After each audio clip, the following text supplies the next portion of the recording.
Pero Sen, may galit po ba kayo sa the former leadership kasi pinayagan, which is sinabi din po ni Director Matibag na binigyan sila ng permiso ni SP Soto para nga po doon sa pagsisilbi ng warrant po? Well, para sa akin, ano ba ang tawag mo doon? Pagtataksil.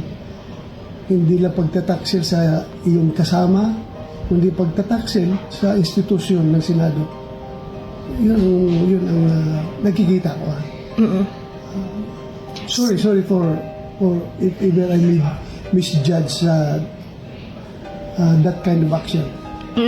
Sen, sinabi din po ni Trillanes kahapon na kung anong ginawa kay FPRRD, ganun din po yung gagawin. At sinabi din po ni Attorney Torion kanina, may mga information na may mga aircraft na daw po nag-aantay para ilipad kayo doon sa ICC. Well, di naman natakang template nila. Total disregard of the law. So, what do you expect? Ganun talaga gawin nila. Pero Sen, yun nga no, doon sa reso ng inihain ng Senado, which is kailangan nga ng court order mula dito sa Pilipinas.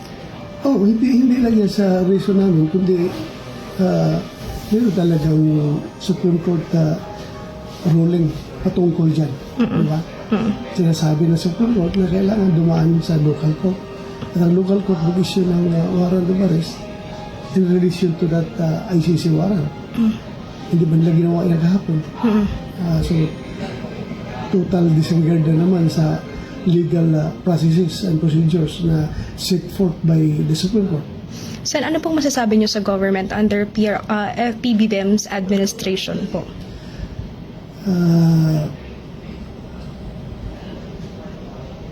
Sobra.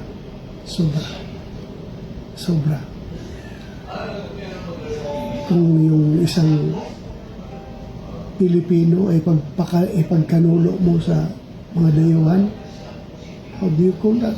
What kind of government is that? Because the government should protect its citizens. The Philippine government should protect every Filipino. Ngayon, ibibigay mo doon sa ibang bansa. Kung meron naman tayong functioning legal system dito, functioning justice system, justisya natin hindi natutulog, gumagana, umaanda 24 hours. Bakit kailangan pong dalhin doon sa ibang bansa? Then one of us or I who have voted in favor based on our tradition would like a reconsideration, a motion for reconsideration of the motion to contempt. To contempt. Not because it is, again, like what Senator Lacson mentioned, it's not about, does not have anything to do with the people of the NBI or us or Senator Bato. It's only based on rules. Yes. Why? So, can we move for a reconsideration, Mr. President, so I can explain why? That is your right, Minority Leader. All right. Thank you, so sir. anyone who on record voted for any motion has the right during the next day, and actually we're in the same session day, within 2 session days, and technically we're in the same session day. So it is your right to move for reconsideration. Then the Majority Leader will either adhere or will object. All right. Correct. Thank you, Mr. President. Now, here's the point. Based on our rules, the rules of the Senate, and it is consistent with the fact of the contempt of power of the Senate is limited only during inquiries in aid of legislation. This is what the Committee on Rules will have to tackle in that particular motion to sign in contempt anyone from the session hall. The impeachment court is empowered too, but not the Senate. I cannot find it in the rules. No, Section 18 of the Senate Resolution Number 5, the rules of procedure governing inquiries and in aid of legislation, provides that a chairman, with the concurrence of at least one member of the committee, may punish or cite in contempt any witness before a committee who disobeys any order of the committee or refuses to be sworn or testify or for falsely or evasively testifying. Further, as emphasized in this Senate Senate Resolution 145, the power of contempt is inherent to the enforcement of the right to conduct inquiries in aid of legislation. So, in fact, Senate Resolution 237, such power of contempt was delegated to the subcommittees as they comprise the same membership as the main committee and should have the committee's full powers, including the power to cite and punish witnesses in contempt. All right. Now, the other instance that we are allowed to the power of contempt is during impeachment proceedings constituted as an impeachment court, not as a Senate, only in committee hearings in aid of legislation. So, the only instance that contempt is mentioned in our rules is the duty of the Sergeant at Arms to enforce a citation in contempt issued by any committee of the Senate and to detain and place under custody witnesses, etc., etc. And the jurisprudence mentioned by Senator Lacson by the Supreme Court in Uy Ong versus the Senate of the Philippines, the Supreme Court discussed that concomitant to the power of legislature to conduct inquiries in aid of legislation is its power of contempt impliedly provided under the 1987 Constitution. So that is my point, Mr. President. So I think we should not approve the motion to contempt right away without consulting the Committee on Rules to find out whether this is correct or not. That we can only cite in contempt, the Senate can cite in contempt when we are in aid of legislation and we are in a committee. Maybe Before we then- have a ruling, let me Yes. just expound on the decision yesterday. The chair yesterday mentioned that in several Supreme Court decisions, as early as Arnold versus Nazareno, the Supreme Court upheld the inherent right to self-preservation of the legislative body. And the chair explained that if a committee is given a power to hold in contempt, so much more the plenary. And that there are two kinds of contempt. The indirect contempt and the direct contempt. So for example, if Maria and Pedro were now sitting in the gallery and they started shouting, if the Sergeant at Arms took them out, but they came back and they started throwing stones, we can hold them, or they had guns, we can send them for inquest, or we can hold them in contempt because it's part of self-preservation. So even in the decision mentioned by Senator Lacson has to deal with the issue at hand. The ratio decidendi, or the reason for the decision, always deals with only the issue at hand. And the issue at hand then was the contempt powers of legislation in aid of legislation. But despite that, still the Supreme Court again said, indeed, the exercise of contempt power by legislature is anchored on self-preservation. And they had a footnote from the previous cases. Having said that, I'd like to ask the pleasure of the minority leader. Yes. Would you like to vote on it, or would you like us to send this to the legal and then give them a day or two to, or until Monday yeah. to, because the problem Yeah, with... I was thinking of that, Mr. President, Yes. if you don't mind. I'm sorry for Yes. interrupting Go ahead, you. sir. Because the Supreme Court itself laid down the limitations. That's why we have to discuss it perhaps in Yes. the committee or Yes. the legal. No, the first limitation: the subject hearings were conducted in aid of legislation.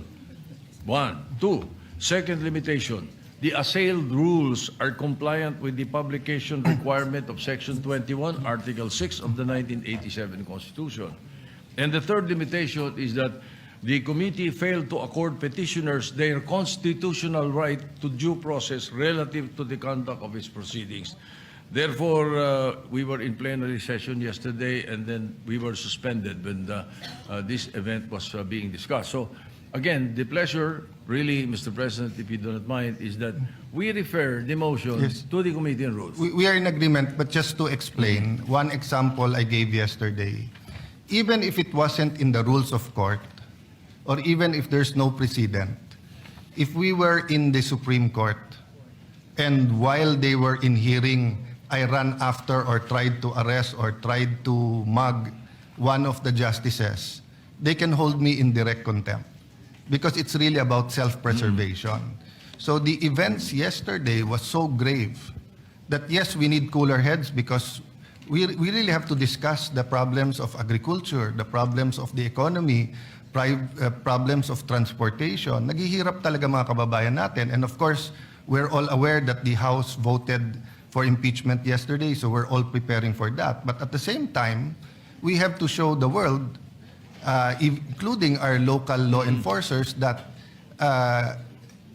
you cannot play around with the Senate as an institution. And when you're trying to prevent a member from attending, that is direct contempt of the Senate. So I'm in agreement if we can all agree that we send it first to the Yes.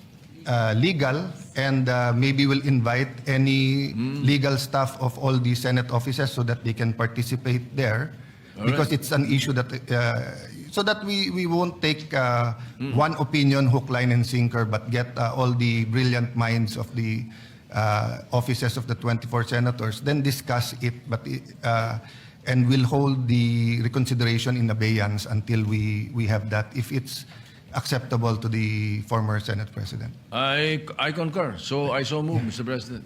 Thank you very. So, is there any objection to the motion that the ruling, the motion and the ruling to hold in contempt will be now studied by referred and studied by our legal department, who will also invite lawyers from each and every OS or Office of the Senators or the 24 Senators? At yung sakim na Martin Romualdez na gusto maging presidente ng Pilipinas, sila ang nag-coordinate itong lahat. Huwag niya akong ipadala sa dahil. Iyon lang naman. Kahit sa ang court dito sa Pilipinas, pareho tayong Pilipino, Mr. President. Pareho tayong Pilipino. Kung pwede lang. Kung meron akong pananagutan, panagutan ko dito sa ating local court. Huwag doon sa Banyaga. Huwag doon. Yun ang appeal ko sa kanya. Natatakot ba kayo, sir? Na Ah, baka bigla kang dalhin, damputin? tao lang naman tayo. Hindi naman tayo, despite sa aking mga pinagdaanan, the more I am humanized sa lahat ng trials, lahat ng hardship na aking dinaanan, the more na na-humanize ako. So, sir, ano comment nyo doon sa mga EJK na kinoconnect sa inyo? Allegedly, kayo ang behind. Sir, sabi sa warrant po kasi may reasonable grounds daw to believe that you're involved in ADS. That's their point. May point naman din tayo. Ikaw ba, do you think may napatay akong tao sa EJK? Ha? Do you think meron ako inutusan na patayin mo yan? Ha? This is all about politics. Ha? Politics ito. Yung Trillanes na galit sa mga Duterte, yung mga makakaliwa, na galit sa pagtira ng Duterte sa mga komunista. At yung sakim na Martin Romualdez na gusto maging presidente ng Pilipinas, sila ang nag-coordinate itong lahat para pabagsakin ang mga Duterte. Senator, but you think this is all about politics? Yeah. Kasi kung hindi ito politics, bakit hindi ako kasuhan dito sa local courts? Ha? They want us to banish from the Philippine soil. Yan ang gusto nila, kaya doon sila nag-file. Dito, kung gusto niyo accountability, filean mo ko dito. Yung kaso sa Pilipinas. Ano yan ang mga Philippine courts natin? Pero isang murder, walang pinail sa akin. Kasi alam nila wala akong kinatay na tao at wala akong inutusan na patayin ninyo yan. Alam nila yan. Eh, yung mga taga-ICC na naniniwala sa kanilang mga fabrication. Everything is fabricated.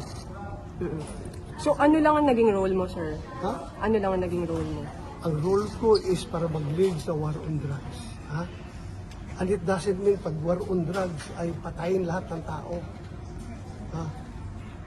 Of course, kung ang buhay ng mga pulis ay nasa bingit ng kamatayan, ay dapat dipisan ng sarili nila. At wala akong